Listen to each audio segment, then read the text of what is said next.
Welcome to TV 49 news. ప్రతి ఎకరాకు సాగునీరు అందించాలన్నదే కూటమి ప్రభుత్వ లక్ష్యమని చింతలూరు సాగునీటి సంఘం అధ్యక్షులు గారపాటి శ్రీనివాస్ చౌదరి తెలిపారు.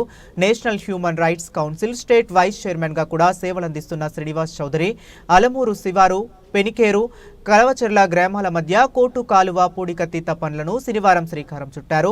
ఈ సందర్భంగా రైతులతో కలిసి పూడికతీత పనులను పరిశీలించిన ఆయన చివరి ఆయకట్టకు సాగునీరు అందించే దిశగా కూటమి ప్రభుత్వం కృషి చేస్తుందన్నారు.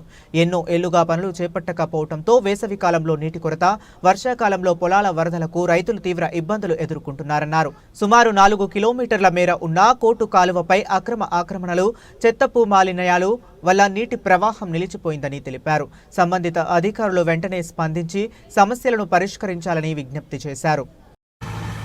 నేను చింతలూరు సాగునీటి సంఘం అధ్యక్షుడిని. నా పేరు గారపాటి శ్రీనివాస్ చౌదరి. ఈరోజు రైతుల సహకారంతో ఏనాడో దగ్గర 25-30 సంవత్సరాల నుంచి ఉన్న ఈ కోడు రైతులు చాలా ఇబ్బంది పడుతున్నారు.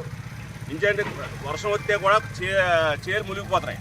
రైతుల బాధ చూసి నేను ముందుకు వచ్చి రైతుల సహకారంతో ఈ పని మొదలుపెట్టాను. ఈ పనికి రైతులందరూ కూడా సహకరిస్తున్నారు.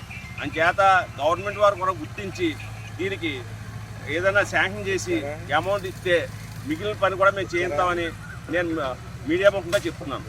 ఎంచేదంటే వీళ్ళు పడే బాధలు చాలా ఇబ్బందిగా ఉన్నాయి. అక్కడ వర్షం చూసి ఇక్కడ మునిగిపోతుంది. అక్కడ కరెక్ట్గా వర్షం అక్కడ వస్తుంది, ఇక్కడ మునిగిపోతున్నాయి. చేలు పంటలు పండుతలేదు. అప్పుడే దగ్గర 25-30 సంవత్సరాల నుంచి ఇదే బాధ. ఎవ్వరు వచ్చినా సరే ఏమీ చేయించలేదు. ఈరోజు నేను పూసుకుని వీళ్ళందరి సహకారంతో నేను ఈ పని మొదలుపెట్టాను.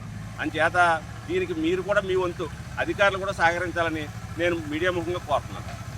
ఇది ఈ నీరు మనకు అగ్రవారం పెద్ద కాలకాడి నుంచి మొత్తం మాకు అగ్రవారం సైడ్ కాడి నుంచి మాకు కిందకి వస్తుందండి.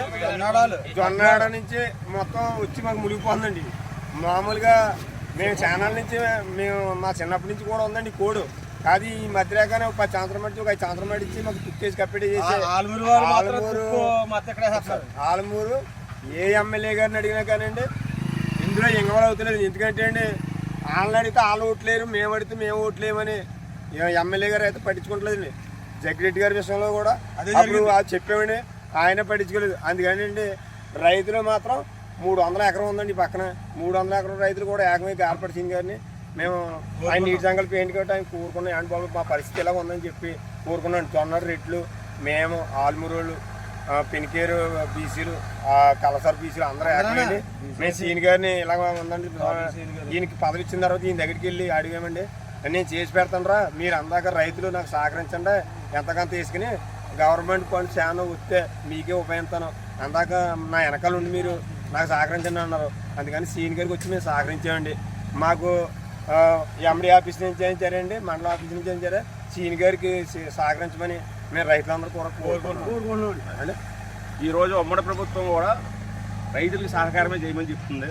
నేను జనసేన నాయకుడిని. అయినా సరే మా కూటమి ప్రభుత్వం కూడా రైతుల గురించి చాలా పాటలు పడుతుంది కాబట్టి నేను కూడా ముందుకు వచ్చి ఈ పని పూనుకున్నాను. ఎందుకంటే మా గవర్నమెంట్లో గ్యారంటీగా రైతులకు ఏ ఇబ్బంది లేకుండా రైతు చివరి ఎకరానికి కూడా నీరు అందించి రైతులు చేరు మునిగిపోకుండా నేను పూర్తిగా సహకరిస్తానని నేను మొత్తం మీడియా ముఖంగా చెప్తున్నాను.